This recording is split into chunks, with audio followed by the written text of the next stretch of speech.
Hermanos, vamos a unir en nuestro primer punto de reflexión las tres primeras lecturas. La primera lectura, el Salmo, y la segunda. Y todas tienen una misma conducción, un mismo hilo conductor. La primera lectura hace un elogio a la mujer laboriosa. Y dice el texto en palabras nuestras: así no sea muy mamacita, porque eso de mamacita finalmente se acaba, porque toda belleza desvanece. La única belleza que no desvanece es la belleza del corazón. Dice el texto: hace un elogio a la mujer laboriosa, que no da pérdidas, sino ganancias. Seguramente, yo de eso no sé mucho, pero seguramente habrá mujeres que dan pérdidas a su pareja. Y aquí están haciendo un elogio a la mujer laboriosa, que en vez de restar, suma. La segunda del Salmo ya no va a ser un elogio a la mujer, sino que va a ser un elogio al hombre. Y dice: dichoso el hombre que teme al Señor. Recuerden que temer no es miedo, no. Temer es un respeto muy grande por la palabra de Dios, por la voluntad de Dios. Eso es temer al Señor. Y dice: dichoso el hombre que respeta la palabra de Dios, que respeta la voluntad de Dios. Dichoso el hombre que teme al Señor. Vean, Dios mío. Vean, les cuento una cosa. Uno siempre se moja con todo eso. Dice: dichoso el hombre que teme al Señor y sigue sus caminos. Comerá del fruto de su trabajo, será dichoso, le irá bien. Su mujer como una vid fecunda en medio de su casa, sus hijos como renuevos de olivo alrededor de la mesa. Esta es la bendición del hombre que teme al Señor. Que el Señor te bendiga desde Sion, que vea la prosperidad de Jerusalén todos los días de tu vida. También hace un elogio al hombre laborioso. Y la segunda lectura nos hace una invitación. Nada de vivir por ahí durmiendo. Tenemos que estar despiertos, atentos, porque somos hijos de la luz. Así que este texto de alguna manera presenta la somnolencia, esas ganas de dormir, como una inactividad humana que no nos podemos autorizar. Así que, como decimos nosotros en nuestro lenguaje: despierte, papá, despierte, porque no es hora de dormir, es hora de estar despiertos. Y por eso el Evangelio, todo eso aterriza en el Evangelio hablando de los talentos. Así que, hermanos, bendito sea Dios por las mujeres laboriosas, por los hombres laboriosos, por todo aquel que se dispone a dar de sí lo mejor. Y es el primer punto de reflexión que recoge todos los textos de este domingo. Segundo punto de reflexión, hermanos: a nosotros siempre nos han enseñado a creer en Dios,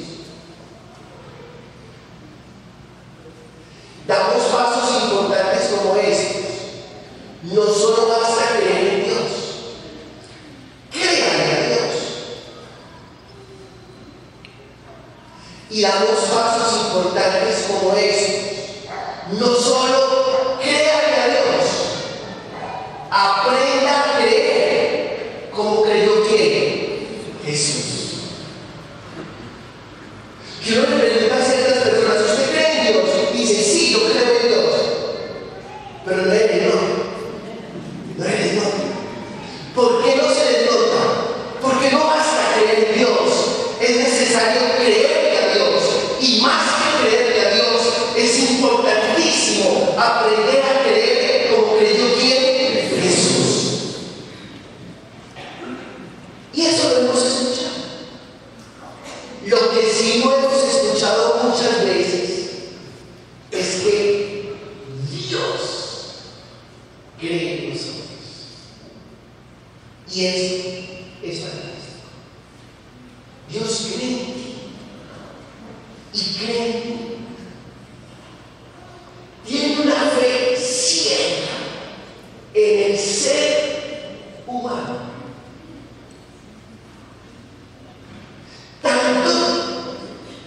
Tanto cree Dios en ti que puso los hijos de Él en tus manos. Y uno no le va entregando a los hijos a cualquiera.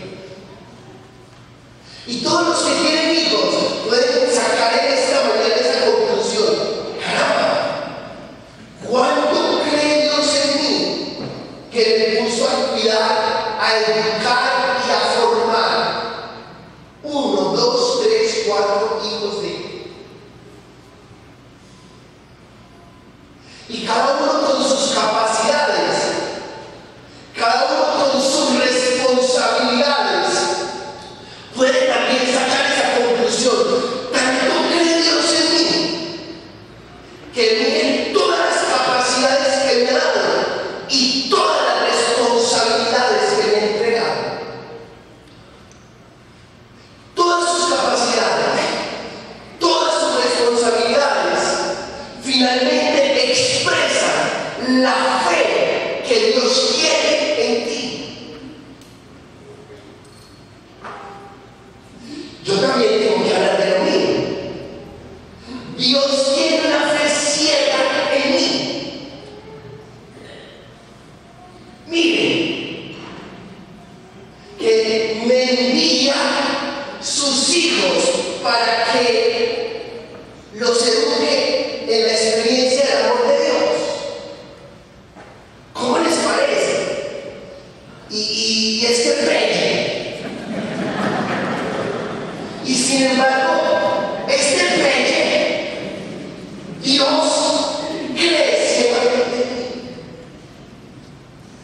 Como creyó ciegamente en el pequeño David. ¿Recuerdan la historia? Creyó ciegamente en el pequeño David y creyó que David podía llegar a ser el mejor rey de Israel. Porque Dios no está pensando en tu estado presente, sino en lo que puedes llegar a ser si te abandonas en sus manos. Es eso. Y usted puede decir: pero yo, sí, pero lo que usted no sabe es que Dios tiene la fe ciega en el potencial que hay en ti. Y así como creyó en el pequeño David, creyó en el cobarde Gedeón, que era un improbable guerrero, y Dios lo llama valiente capitán. Gedeón era un cobarde, escondiendo la cosecha, teniéndole miedo al enemigo de una familia pequeña. Y sin embargo, Dios creyó en Gedeón y lo llamó guerrero valiente. Y no por lo que en ese momento era Gedeón, sino por lo que podía llegar a ser después de recibir el Espíritu de Dios.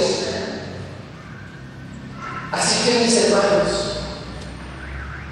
si nos prestaron hijos, si me entregaron una comunidad, si tenemos capacidades y tenemos responsabilidades, eso tiene una explicación. Y la explicación es la siguiente: Dios tiene una fe ciega en ti y en mí. A Él la honra y la gloria.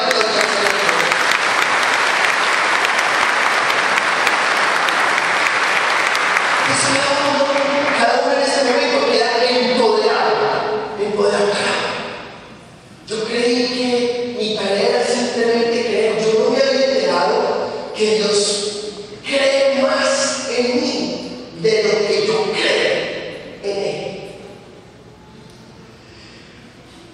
Tercero, en el Evangelio aparece el tema de los talentos. Y el tema de los talentos es muy peligroso, como lo hemos predicado. Y yo quiero cambiarle la predicación al tema de los talentos. Porque es muy peligroso, como lo hemos predicado hasta hoy. Porque hemos terminado creyendo que uno lo único que tiene es que multiplicar. Entonces, si usted tiene que multiplicar, entuque a trabajar. Ponga en las pilas a trabajar. Y no. Que me dieron una barbería y que tengo que conseguir por esa barbería 5 barberías. Que me dieron un taxi, que con ese taxi lo tengo que volver 5 taxis. Porque si es así, entonces el Dios nuestro es un Dios muy capitalista, que solo le interesa que el hombre que produzca. Entonces nos vamos a quitar esa idea que tenemos que volver un taxi, 5 taxis, una casa, 10 casas. No. ¿Y por qué? Por una razón muy simple. Porque el talento eres tú. El talento soy yo. Cuando hablamos de talento, estamos hablando del ser humano completivo. Por eso los talentos, la parábola de los talentos, no se refiere al hacer, ni al producir, ni al tener. Se refiere fundamentalmente al qué, al ser. El talento eres tú. Y todo lo que tenga que ver con el ser, sí lo tienes que trabajar y multiplicar. Así que si te dieron capacidad de amar, multiplica el amor. Y si te dieron capacidad de perdonar, multiplica el perdón. Y si te dieron capacidad de servir, multiplica el servicio. Y si te dieron capacidad de compasión, multiplica la compasión. Y si te dieron la capacidad de la solidaridad, multiplica la solidaridad. La parábola de los talentos no se refiere simplemente a producir, a hacer o a tener. Fundamentalmente se refiere al ser. O sea, que el talento es tu. Cuarto, ¿qué aprendemos? Que no podemos enterarnos. Si el talento eres tú y la palabra cuenta que hubo un hombre que enterró el talento, finalmente usted y yo no nos podemos enterrar. Nos tenemos que arriesgar. Nos tenemos que arriesgar. En el tiempo de Jesús, cuando Jesús habló de esta parábola, había una legislación que decía que si tú me dabas a guardar algo y yo lo enterraba, no tenía que responder por lo que me diste a guardar. Era una legislación de la época. Entonces, ¿qué hizo aquel hombre? Liberarse de la responsabilidad, y por eso enterró el talento, se enterró él mismo para no tener que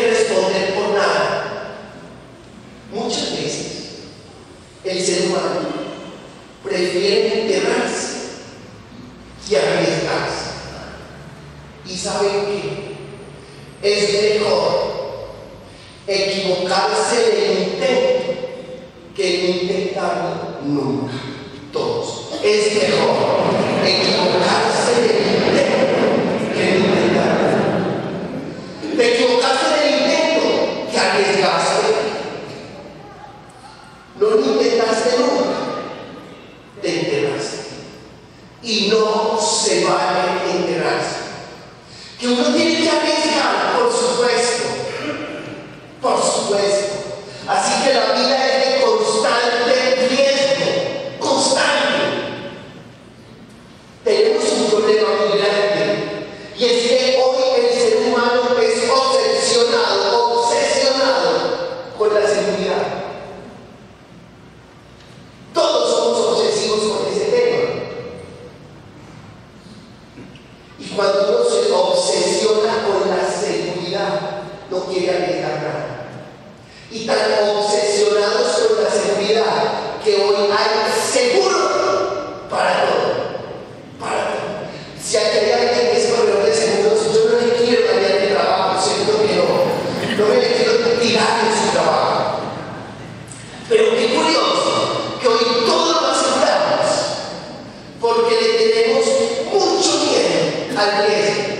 Y hay una cosa que está clara. El mañana es incontrolable porque solo está en las manos de quién. Denle un aplauso al Señor.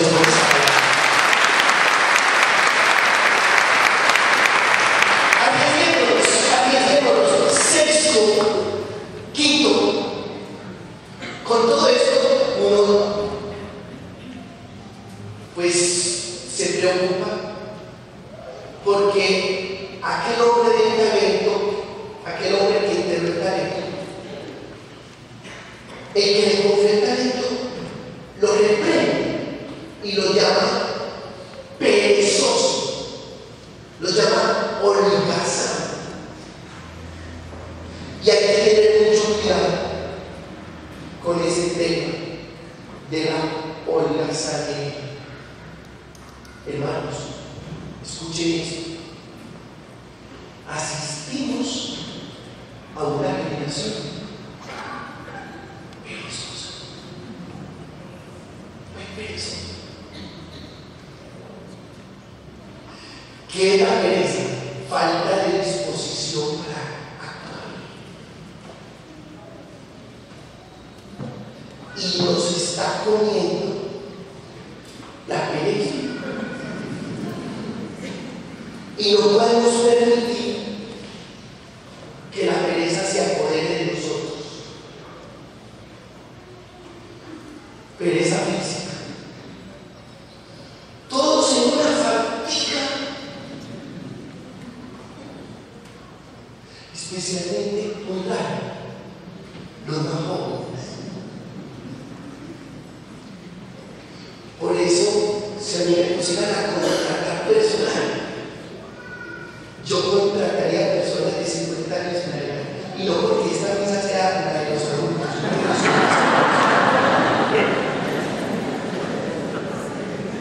Pero siento que hay mayor rendimiento en una persona mayor de 50 años que en una persona joven. Pero muy gracias de la vida. ¿Qué verdad?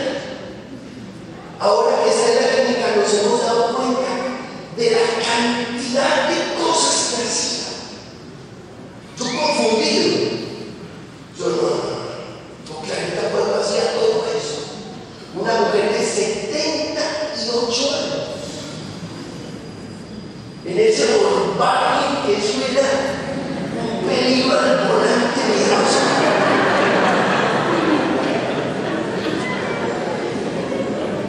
Y sin embargo en una actividad y en una responsabilidad inmensa. Y ahora los muchachos uno siente que no se acuestan en el sofá, sino que se adhieren al sofá. Como que les ponen velcro, y quedan ahí. Una pereza física.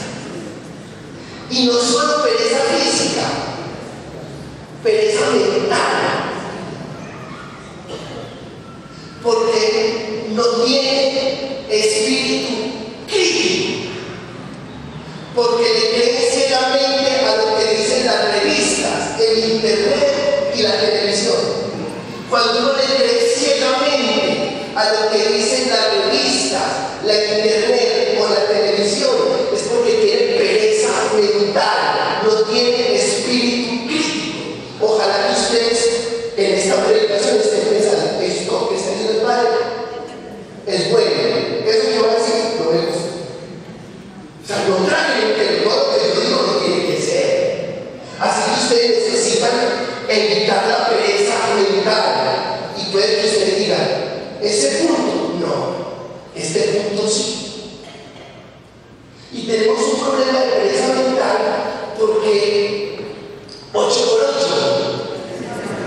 ahí en la memoria.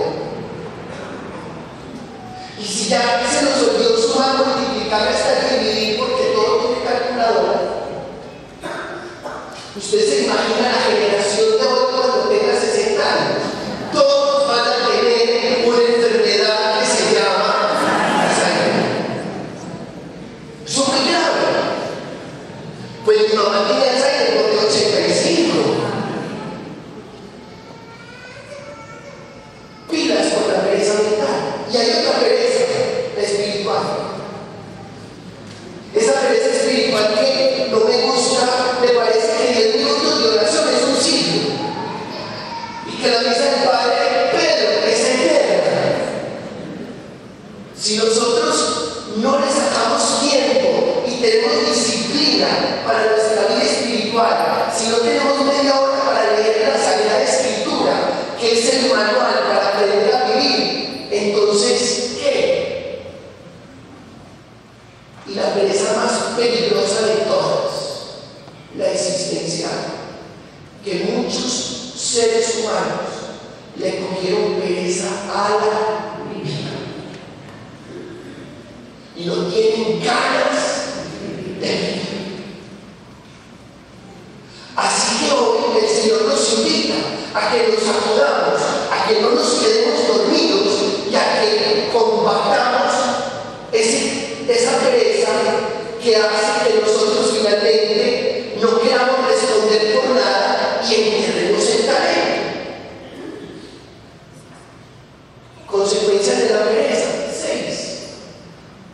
Conformismo, mediocridad, facilismo, ley de menor esfuerzo, e irlo aplazando todo. Miren, el perezoso todo lo deja para avanzar, para mañana. Nosotros en mi casa tenemos una hermanita un poquito perezosa, y todo era que para por la noche, y entonces nosotros la pusimos Papola.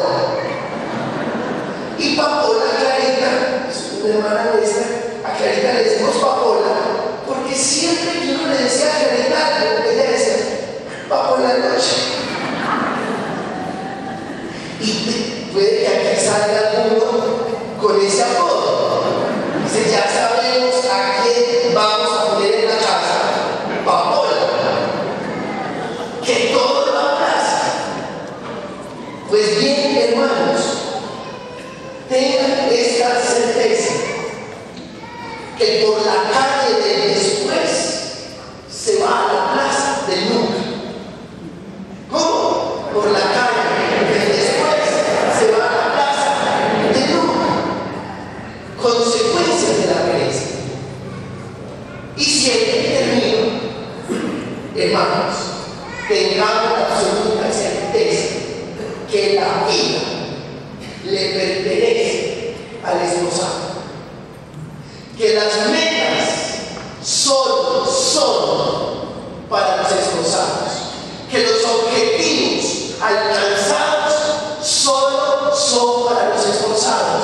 Por eso me encanta esa palabra que está en el libro de Jueces, en el capítulo 1, cuando Dios le dice a Josué, ahora te pido que te esfuerces y seas valiente para que poseas la tierra que le prometieron a vuestros padres. Al Señor la honra